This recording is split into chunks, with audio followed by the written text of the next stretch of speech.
Ya. You see? Tuan Yang Dipertua, you must be fair to me. Saya dari mula saya sudah sebut, saya tidak kata keterangan Yang berhormat, ini adalah yang berhormat, konklusif. tak apa, Ya. tak apa. Ha. Dari mula saya sudah sebut, saya tidak berdiri di sini untuk berkata keterangan itu konklusif. Okay. Tidak. So ada dua, I'm so ada dua. I- You apa give yang me a saya copy, kata give the adalah- copy, then we stop from there. Keterangan ini adalah credible. Ada maklumat untuk menyokong dia.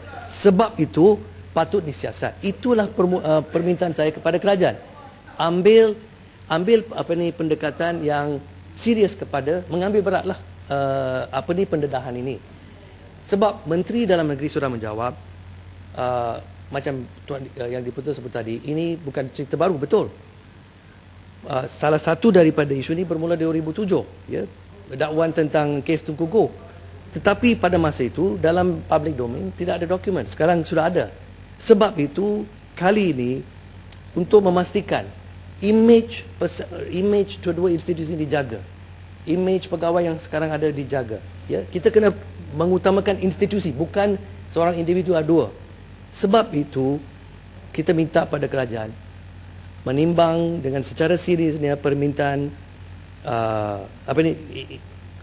menimbang secara seriusnya bahawa perlu ada siasatan terbuka dalam bentuk tribunal, sebab ini melibatkan Jabatan Peguam Negara. Ya.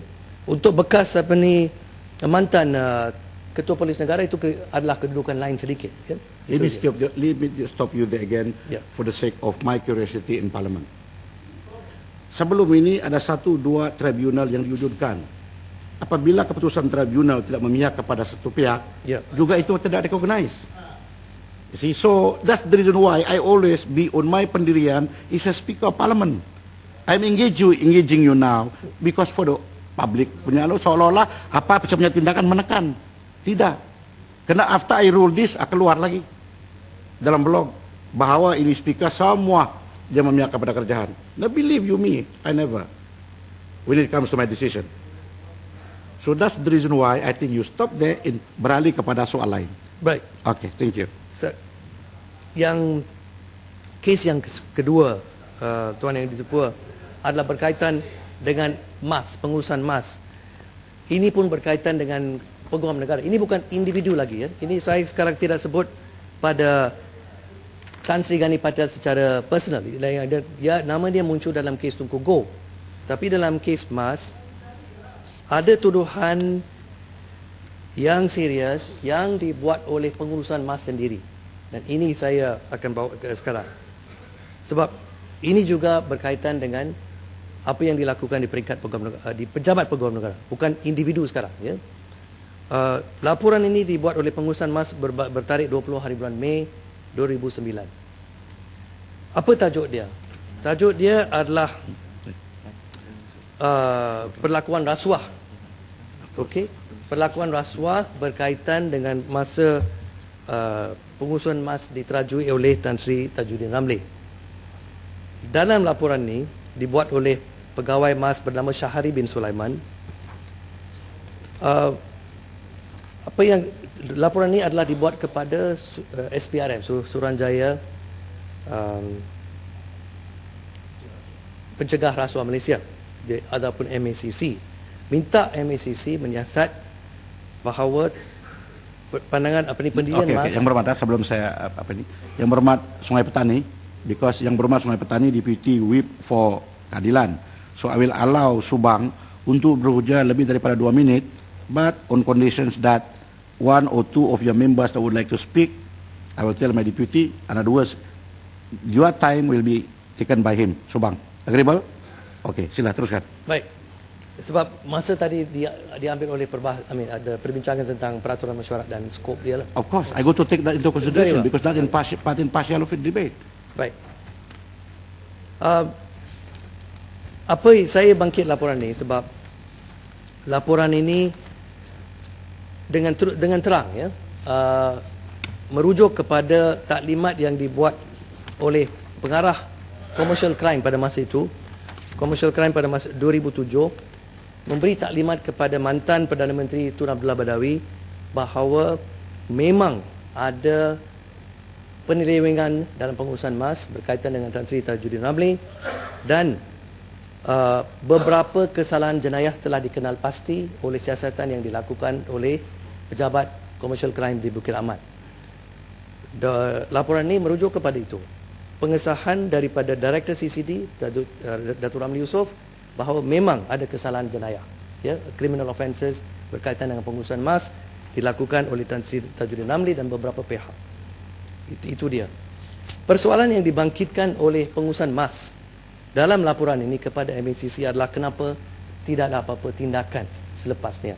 Dan dalam laporan ini mereka membawa tuduhan yang cukup serius bahawa mereka kata di sini pihak polis dan di pihak Aegis Chambers, tanpa menyebut nama spesifik, ya, Aegis Chambers telah dikompromis. Itulah istilah yang digunakan di sini. Apa dia kata di sini? Dan saya minta izin baca perenggan itu. Dia kata Rizana's cousin. Rizanah ini adalah isteri pada seorang associate kepada Tan Sri Tajuddin Ramli, who was a former police officer known as Shahidan Shafi, nama yang disebut, through his contacts within the CCD and AG. CCD, the Commercial Crime Department, and AGC, through Aegis Chambers, had influenced the outcome of the police investigations and Aegis findings that favoured Tajuddin Ramli. Inilah tuduhan yang dibuat di sini. Baik. Dan kita juga tahu bahawa nama Shahidan Shafi ini juga adalah menerima liputan yang luas berkenaan dengan hubungan beliau dengan Tan Sri Gani Patel, Program Negara. Sebab mereka kedua-dua telah berbuat satu perjalanan pada tahun 2010 menunaikan kewajipan Haj, tapi berjalan bersama pada masa Shahidan Shafi adalah tajuk siasatan oleh pihak polis dan pihak MACC. Tapi itu adalah isu lain. Isu ni adalah sini, dan saya minta izin baca perenggan yang ditulis dalam bahasa Inggeris dalam laporan yang penting ini. Tajuddin Ramli had driven MAS to suffer losses in excess of 8 billion. Numerous contracts and projects have been identified to be connected to TR, Tajuddin Ramli, and his family.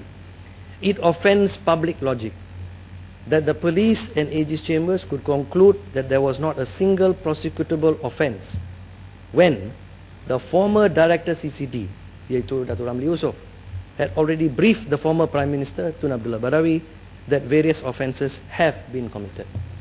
Jadi, Tuan Yang Di-Pertua, laporan ini juga menyokong pendedahan yang baru muncul yang saya sebut tadi, bahawa ada persoalan besar tentang apa yang berlaku sekarang di dalam pejabat peguam negara, dan ini berkait terus kepada malang ni lah, berkait terus dengan peguam negara sendiri. Sebab nama-nama yang disebut dalam laporan ni, yang nama khususnya adalah Shahidan Shafi, yang dikaitkan secara langsung dengan Tan Sri Gani Patel. Jadi kita sekarang, sebab itu saya bangkitkan isu tribunal yang wajar sekarang adalah sekarang kita tak ada satu isolated case saja. Kita ada satu siri, beberapa kes-kes lah yang telah muncul, kes Tunku Go, kes MAS, dan saya akan rujuk hanya kepada satu kes lagi, dan itu ialah kes Mata Lebam. Itu pun memang Tuan Yang Di-Pertua tahu sudah dibawa di sini, dan Yang Berhormat Menteri Ahli daripada Padang Rengas juga telah menjawab pada satu masa dulu. Tetapi apa yang saya ingin sebut di sini adalah, dan ini ini kita dapat maklumat bahawa fakta-fakta kes ini memang cukup serius. Ya.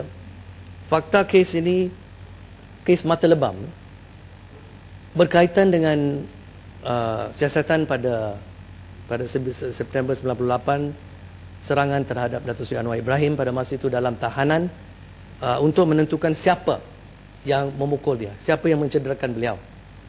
Dan walaupun pada mulanya siasatan polis tidak berhasil, ya, kononnya tidak berhasil, akhirnya satu suruhanjaya ditubuhkan dan dikenal pasti bahawa Rahim Noor adalah dia mengakulah dia yang menerang.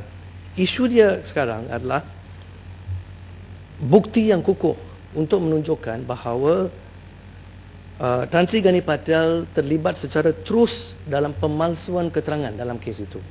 Siapa yang kata ini didedahkan oleh pegawai penyiasat sendiri, IO dalam kes itu. Namanya Datuk Mat Zain Ibrahim. Dia sendiri yang bawa pendedahan itu. Dia telah berkata Tan Sri Gani Patel arahkan dia memasukkan beberapa laporan perubatan, various medical, ada 3 laporan perubatan dibuat oleh seorang bernama Dr. Abdul Rahman yang melibatkan pemalsuan keterangan. Kenapa itu berlaku? Sebab dia kata dia adalah IO pada kes. Bila dia siasat kes, dia sudah bawa 2 pakar untuk memeriksa Datuk Seri Anwar, Dr. Zahrino dan seorang lagi, dan pemeriksaan dia sudah siap, laporan mereka sudah siap. Tiba-tiba Tan Sri Gani Patel arahkan dia membawa maksud laporan oleh doktor yang lain yang tidak pernah memeriksa Datuk Seri Anwar. Itu yang berlaku. Ini disahkan oleh IO pada kes. Ini dibangkitkan oleh beliau. Jawapan yang diberi oleh kerajaan. Itu yang berlaku yang berhormat. Itu yang dituduh berlaku. Betul, itu yang dituduh. Betul. Saya ucapkan terima kasih pembetulan itu. Itu yang dituduh, memang. Jawapan daripada kerajaan yang diberi selepas isu ini dibangkit dalam Dewan Yang Mulia ini adalah kerajaan telah menetapkan satu panel bebas lah, sebab pada masa itu mereka tidak mahu pegawai tertinggi daripada Peguam Negara terlibat. Mereka menubuhkan satu panel bebas yang dianggotai oleh 3 hakim kanan dengan peringkat Mahkamah Persekutuan. Dan panel 3 hakim itu telah memutuskan melalui majoriti 2 lawan 1 bahawa tidak ada apa-apa perlakuan jenayah oleh Tan Sri Gani Patel. Walaupun itu sudah berlaku, itu sudah jawapan yang sudah dibuat dalam Dewan ini dan di luar Dewan ini, isunya tidak reda, isu dia tidak berhenti. Sebab pendedahan Datuk Mat Zain masih ada dan lebih terperinci. Dan apa yang dia baru sebut adalah beliau telah memberi taklimat yang lengkap dan terperinci kepada Yang Berhormat Yang Amat Berhormat Perdana Menteri sendiri. Ini didedahkan pada 23 hari bulan 10 tahun 2008 jam 10.30 pagi. Beliau taklimatkan Perdana Menteri. Let me stop you from there. Ya. Yang Berhormat sampaikan kepada saya ini satu taklimat oleh satu pegawai kepada Yang Amat Berhormat. Dan yang Berhormat juga telah menyatakan bahawa satu penyiasatan 3 independen hakim mengatakan bahawa Attorney General yang sama sekarang ini tidak bersalah. Jadi Yang Berhormat lagi mengatakan bahawa oleh kerana ada pihak-pihak lagi yang tidak puas hati, bermana Yang Berhormat mau lagi satu tribunal yang baru. Sedangkan perkara yang sama dibincang. Sebab yang dipertua, kita mesti jaga image institusi. Saya balik pada itu. I stop you there. Yeah. Sit down first. I stop you there. Yang Berhormat sedang menjaga institusi. Saya menjaga institusi dalam persepsi saya. Kalau Yang Berhormat mau menjaga institusi itu, apa salahnya buat usul seperti yang saya bincang tadi? Itu lebih recorded. Apa salahnya Yang Berhormat apabila keluar daripada Dewan ini pergi terus ke pejabat Bukit Aman kah? Berjumpa dengan IGP baru? Siapa boleh memberhentikan Yang Berhormat untuk terus ke pejabat MACC besok pagi dengan bukti yang sama? Karena apabila Yang Berhormat sudah buat begitu, tidak ada lagi elemen of politicking di sini. Kalau itu ada elemen of politicking, itu sebab kenapa saya mau stop Yang Berhormat. But if you engaging me in these academic things, yang lain pun mau juga berucap Yang Berhormat. Please understand that point of view.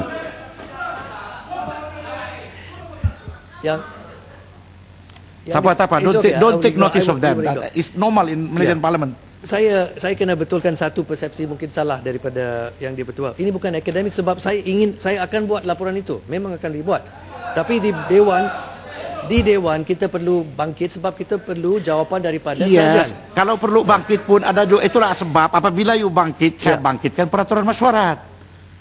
Ya, kita bangkit supaya kerajaan dapat menjawab kenapa sama ada kerajaan boleh terima cadangan ni untuk tubuhkan satu tribunal siasatan atau tidak. Dan kita ada bagi alasan untuk Okay, so supaya mereka message has been delivered. Okay. Baik, okay. So I think they will answer that. Okey. So permintaan saya kepada menteri yang berkenan, sama ada Perdana Menteri atau menteri dalam Perdana Menteri, Jabatan Perdana Menteri, ialah keterangan yang telah didedahkan oleh Dato' Mat Zain Ibrahim detail, terperinci, kredibel sebab dia adalah IO dalam kes. Kita tak boleh hanya ambil pendirian panel sudah ditubuhkan, panel buat keputusan sebab panel itu tidak memberi apa-apa penghakiman, tak ada alasan penghakiman, tak ada penjelasan bertulis, tak ada penerangan, tak ada apa-apa. Jadi ini tidak akan menyelesaikan masalah yang kita ada. Cadangan saya Tuan Yang Di-Pertua adalah supaya Perdana Menteri sendiri mengesahkan satu, sama ada menerima maklumat itu daripada Dato' Mat Zain. Kedua, sama ada berdasarkan maklumat itu, apakah jawapan kerajaan kepada maklumat yang didedahkan direct kepada dia oleh pegawai penyiasat dalam kes mata lebam Dato' Mat Zain Ibrahim. Apa jawapannya? Itu yang saya minta. Dan itu, okay? Baik. Saya berhenti di sana. Saya rasa I have already tested your patience a bit. Cukup. You see, I'm very patient actually. But kalau terlampau ramai yang mengganggu, memang I will lose my patience. No problem. See, so now you have already taken about 40 minutes. Baik, saya pergi pada tajuk-tajuk seterusnya. Ada dua tajuk.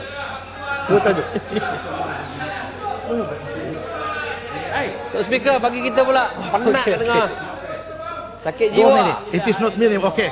Yang berhormat 2 minit. Jangan ada 2 minit lagi. Tak apa, 2 minit. Sakit jiwa Sebab dengar ini ni penting. 2 minit. Sila. Ini penting. 2 minit. Okay, 2 2 minit minit. saja. Tuan Di-Pertua, bagi Ini kita berkaitan cakap lah. dengan bantuan kewangan. Sakit kepala dengar dah. Yang berhormat apa? Yang berhormat Report duduk, yang lah. berhormat. Duduk Ini oleh report lah. sebab Ini penting. satu masa daripada fikiran telah pun diambil. Tak apa, dia ada 2 minit lagi. Sila. Okey, ini berkaitan dengan bantuan kewangan untuk sekolah Tamil, SRJK Tamil ya. Baru ini Perdana Menteri umumkan 1-2 hari dulu 440 juta ringgit telah dibelanja atau diperuntukkan sejak 2009 sampai sekarang untuk sekolah Tamil. Saya minta kerajaan mempertimbangkan jumlah ini tidak cukup, jumlah ini tidak memadai untuk keperluan sekolah Tamil sebab sekolah Tamil ada 100,000 murid-murid, iaitu 2% daripada murid-murid secara menyeluruh di sekolah rendah dan sekolah menengah di negara ini. Dan kalau kita memandangkan 42 bilion ringgit diluluskan oleh Dewan ini untuk kerajaan Kementerian Pelajaran, jumlah itu amat kurang. Kalau kita ambil 2% itu, setiap tahun 840 juta ringgit patut diperuntukkan kepada sekolah Tamil saja setiap tahun. Dan saya minta jumlah jadi jumlah 440 juta yang telah diumumkan oleh Perdana Menteri memang kecil sangat. 4 sekolah di kawasan saya di Subang, Sekolah Effingham, Sekolah Saraswati, Bukit Darah dan RRI tidak menerima apa-apa bantuan dan saya minta di sini pertingkatkan. Yang berhormat telah menggulung. 2 minggu, 2 minit saja. Saya minta 2 minit. Saya akan habis dalam 2 Sudah minit. berlalu seminit setengah. Baik. You have another half. So saya minta jumlah secara menyeluruh dipertingkatkan, jumlah yang adil memandangkan bajet 42 bilion itu dan peruntukan yang adil diberi kepada 4 sekolah itu di kawasan saya. Sekian, terima kasih. Saya memohon menyokong.